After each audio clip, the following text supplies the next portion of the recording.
Nah hadirin yang dimuliakan oleh Allah Subhanahu wa Ta'ala,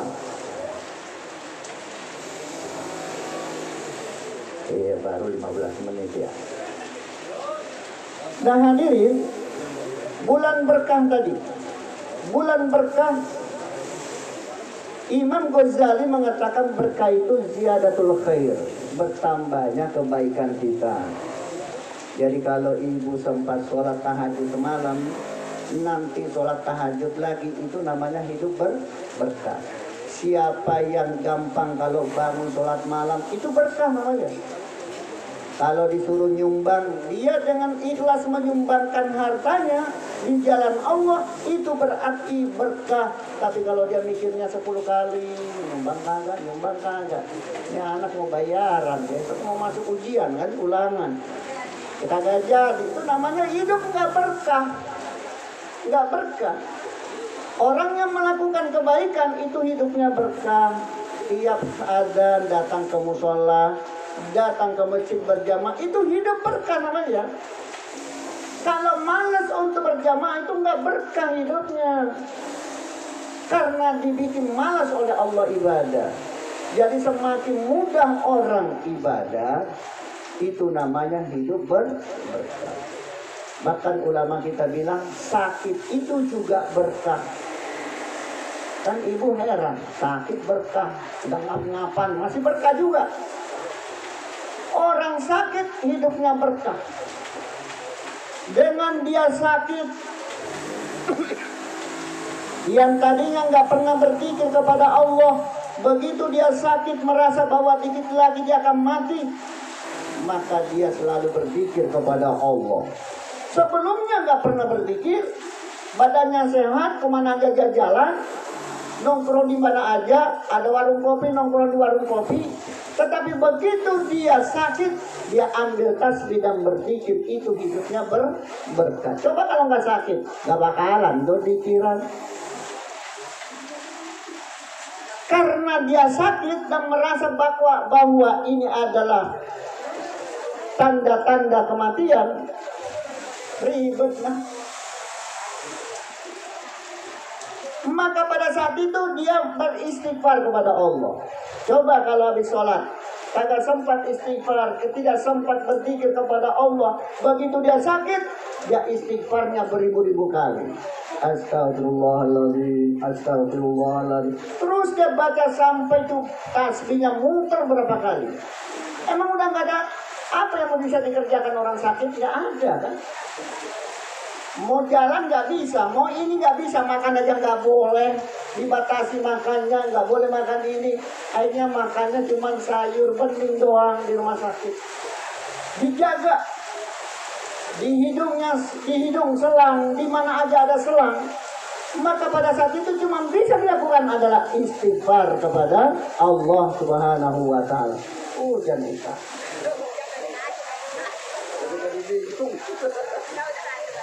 Gak apa-apa, ibu-ibu dilanjut apa enggak nih? Iya, lagi kalau hujan begini mau kemana?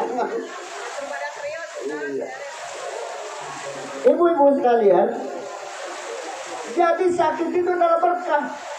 Karena pada saat itu semua bacaan yang pernah kita dengar di majelis taklim, yang pernah kita dengarkan melalui YouTube dan sebagainya, mungkin kita mendengarkan dari radio Cempaka, suara Cempaka ini, kita bisa amalkan pada saat kita lagi sakit.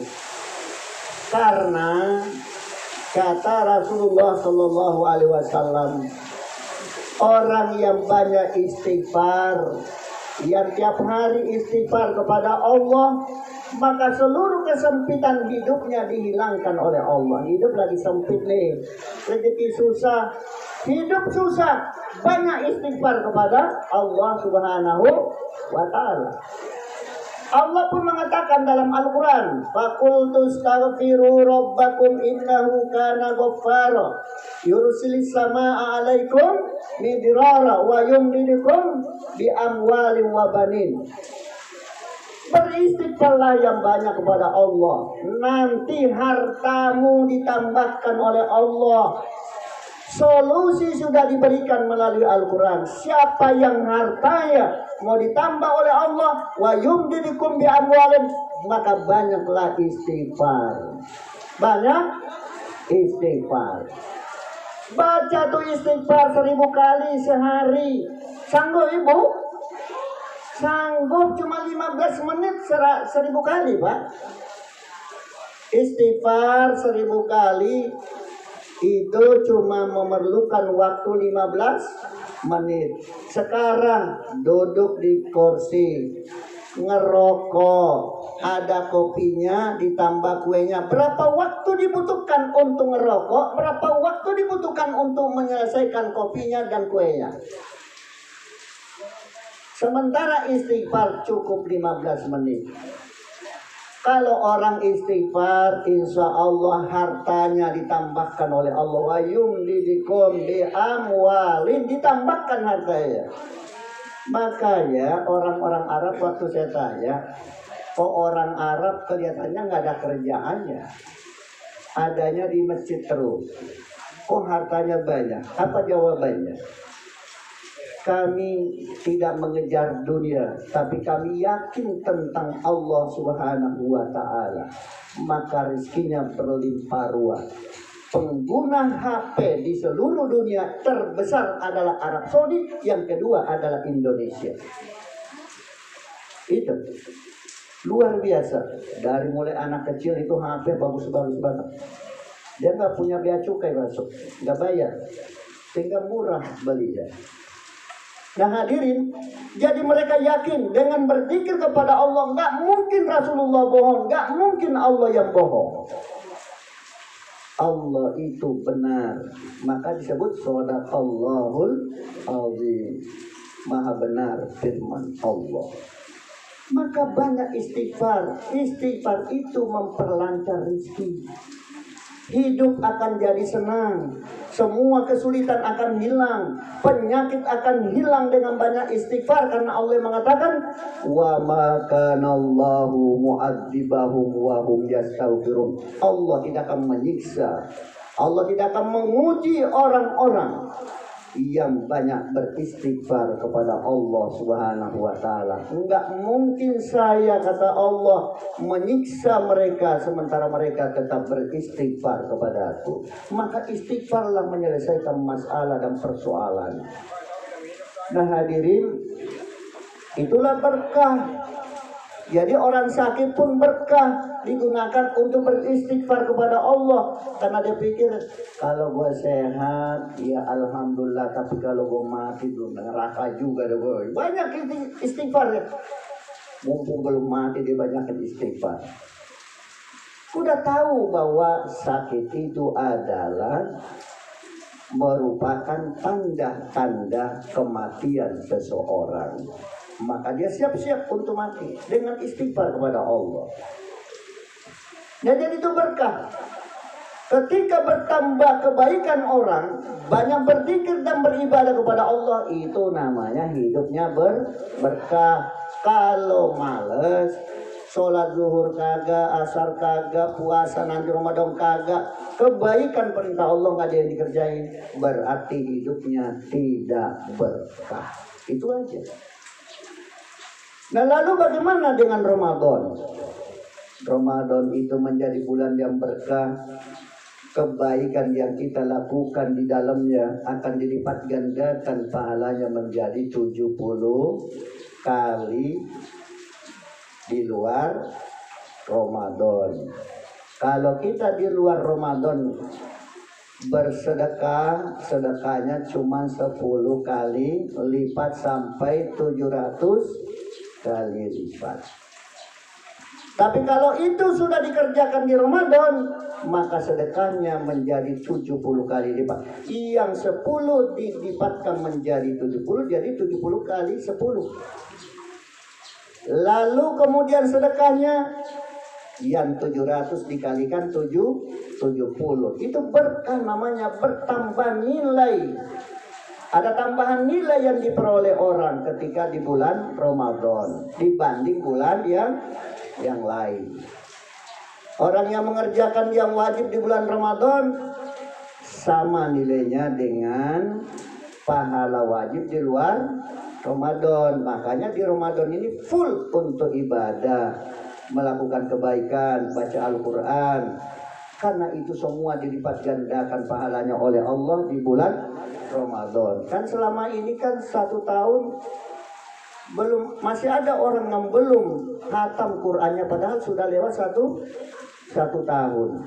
Bahkan mungkin hari ini masih ada ibu-ibu yang belum membayar utangnya tahun yang lalu. Saking malesnya ibadah baca Quran, nanti kalau Ramadan baru baca. Padahal Quran harus dibaca. Nah, Quran itu ada berapa halaman? 604 halaman. 604 halaman kalau dibagi 2 berarti 302 halaman. Kalau tiap hari dibaca 1 lembar, kira-kira habisnya 320 hari. Selesai. Dalam 1 lembar berapa hari? 365 hari. Kalau dalam jumlah bulan Komariah 350 hari. Jadi selesai. Kalau 1 lembar 2 halaman dia baca tiap hari, maka sebelum 1 tahun dia sudah khatam Al-Qur'annya. Itu teori. Tapi kalau dia menyelesaikan 2 lembar berarti 4 halaman dia selesaikan 1 hari. Maka kira-kira ya paling 10 bulan khatam Al-Qur'annya. Itu bisa dihitung secara teori. Atau 1 hari 1 juz dia baca. Jadi 1 bulan khatam. Berapa lembar dalam 1 juz? 10 lembar Quran itu. 1 halaman 15 baris. Jadi 10 lembar dalam 1 juz. Berapa kali kita sholat dalam semalam? 5 kali. Maka selesaikan. Habis sholat zuhur 2 lembar. Habis asar 2 lembar. Habis maghrib 2 lembar. Habis isya 2 lembar. Habis subuh 2 lembar. Selesai 1 juz dalam 1 hari. Teori. Itu mah teori. Tapi kalau nggak kepaksain nggak bisa. Allahumma paksain. Nggak dipaksain mah apa juga. Nggak bisa kalau nggak dipaksa-paksain. Apa juga mau yang enak juga kalau nggak dipaksain mah kagak jadi. Nggak bisa, malah kagak enak ya. Harus semua dipaksain, tidak bisa. Apalagi namanya ibadah. Teorinya gampang. Makanya kalau nanti masuk neraka, fala talumuni walumu anfusakum. Jangan sesali aku, kata Allah, tapi sesalilah diri kalian. Quran saya sudah berikan, Nabi sudah datang memberikan petunjuk. Kenapa itu kamu tidak ikuti? Jadi salahnya siapa? Salah orang, salah kita. Jadi Allah itu tergantung bagaimana kita. Banyak orang mengatakan bagaimana Allah. Tidak salah. Masuk surga bagaimana kita.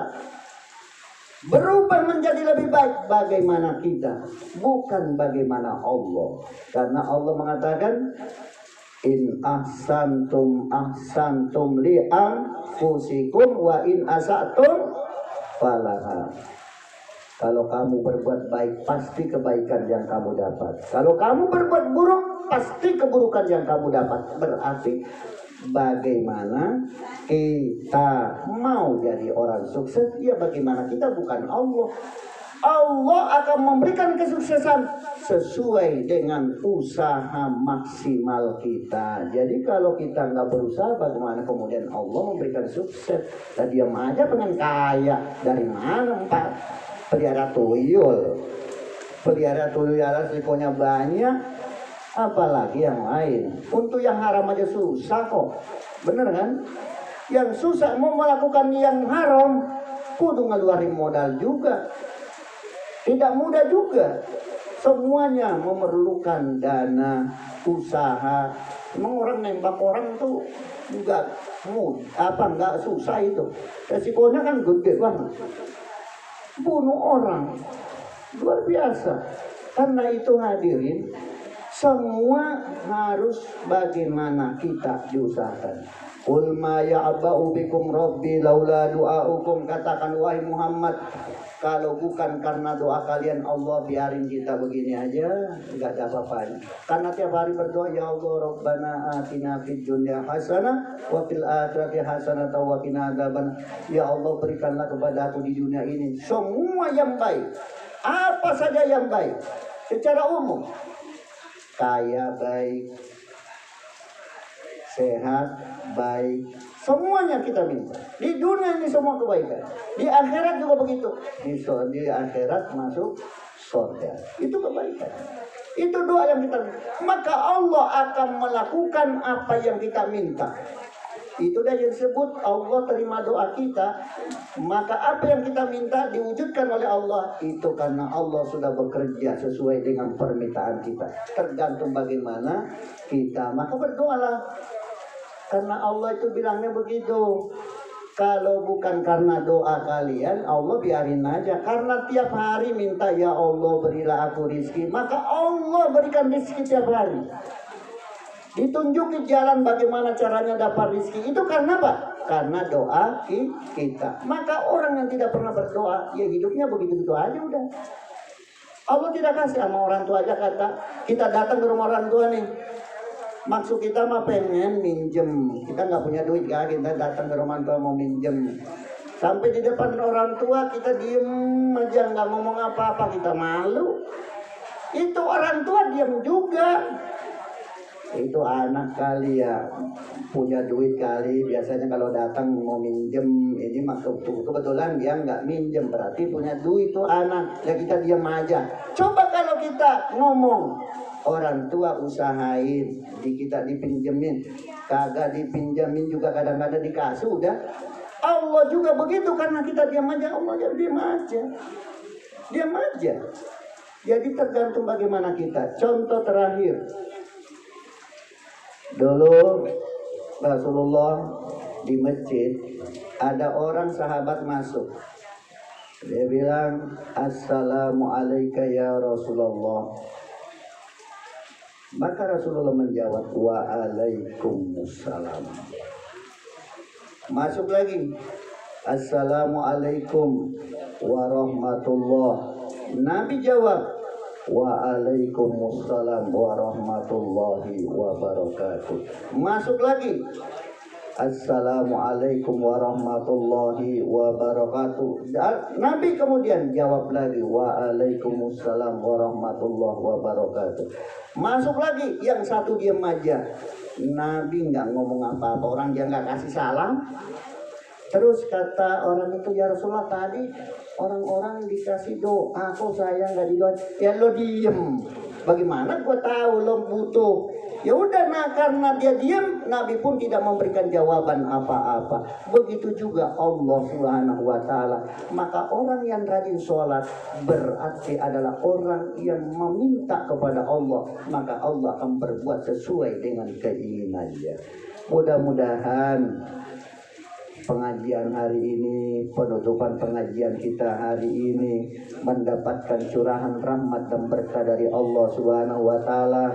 Ibu-ibu semua dikasih umur panjang, sehat walafiat. Mudah-mudahan nanti diberikan kekuatan lahir batin untuk dapat menjalankan ibadah puasa di bulan Ramadan dan ibadah lainnya. Mudah-mudahan Allah berkahi hidup Bapak Ibu, rumah tangga Ibu dijadikan rumah tangga yang sakinah, mawaddah, warahmah, hidup yang penuh kebahagiaan lahir batin dunia akhirat, insya Allah, amin ya robbal alamin. Terima kasih, mohon maaf atas segala kekurangannya. Subhanakallahumma wa bihamdika asyhadu an la ilaha illa anta astaghfiruka wa atubu ilaik. Wal afu minkum, wassalamu alaikum warahmatullahi wabarakatuh.